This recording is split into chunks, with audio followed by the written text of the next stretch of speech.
पबजीच्या खेळाचं अनेकांना इतकं वेड लागलेलं दिसून येतं की आपल्या जीवाची सुद्धा पर्वा राहत नाही. असाच एक धक्कादायक प्रकार एका तरुणीसोबत घडला आहे. पबजीच्या माध्यमातून मैत्री झाली, त्यानंतर मैत्रीचं रूपांतर प्रेमात झालं. त्यानंतर मात्र आता ही तरुणी जगण्या मरण्याचा संघर्ष करत आहे. महाराष्ट्राच्या हर्षदा मिश्रा हिची ही कहाणी.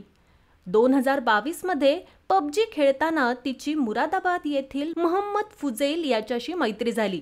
हर्षदा ही महाराष्ट्राच्या घाटकोपर येथील रहिवासी आहे, तर मोहम्मद फुजैल मुरादाबाद येथील गलशहीद येथील रहिवासी आहे.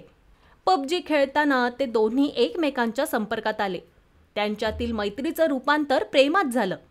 त्यानंतर हर्षदा ही फुजैलला भेटायला मुंबईहून मुरादाबादला पळून आली. त्यानंतर 2022 मध्ये दोघांनी निकाह केला आणि ती हर्षदापासून जिनत फातिमा बनली. मात्र काहीच दिवसांनी तिने आपल्या आईला सांगितलं की तिला मारहाण केली जात आहे.